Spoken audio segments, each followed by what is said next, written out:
Hey friends, welcome back to Gamers Wednesdays on Guiding Tech. Now, it's a common belief these days that smartphone, it's distancing us from our family and friends, and we don't get much time to spend with them while we're on our smartphones. But if you love to game with your friends, today I'm going to share some amazing games for your Android which you can play on the same device. Yes, these games can be played by 2 or more players on the same Android device, and thus you can spend time together and have fun. So let's look at these games one by one.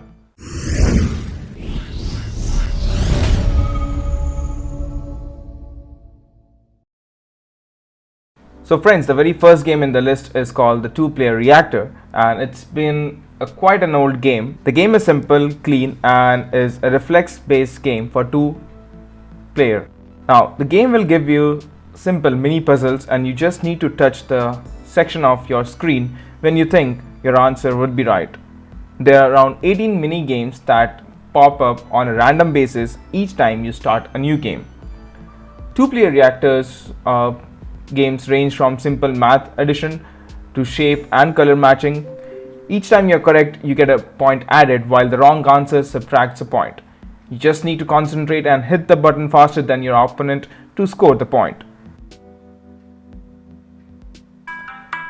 Up in number 2, we have a game called Flicky Circles, and this one is kind of a replacement to an award-winning game that is called Olo, but this one is free to play while Olo is chargeable. So yes, if you want, you can go ahead with Olo, or you can just try Flicky Circles for free.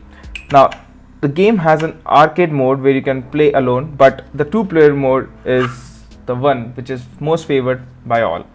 The aim of the game is simple. Each player starts with 6 circles, and you need to slide them to the opponent area inside the color box. The size of the circles will increase and decrease, and therefore the momentum will depend upon the force you're applied. Now remember the Newton's second law, where force equals to mass into acceleration. That's the basic of the game, and you lose and gain the particular circles if they fall on the opponent's area, and you lose them if they remain in your area. So this is the kind of the gist of the game, and at the end of the day, when all the circles are finished for you or the opponent, the gamer is calculated by the number of circles left and the number of points gained or lost by the individual.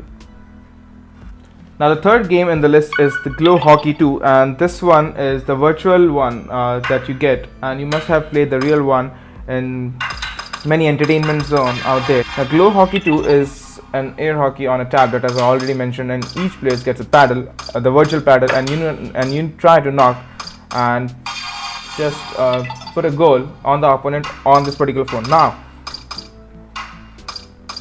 the one thing I just want to tell you guys is that these games that I'm talking about, and in fact the Glow Hockey, indeed, they're not meant for devices that have very small screens. So a tablet would be amazing, or a device which is like a 5.5 inch or a 6 inch screen would be best suited, because there's hardly any real estate on a 4 inch or a 4.5 inch device for 2 or more players to play.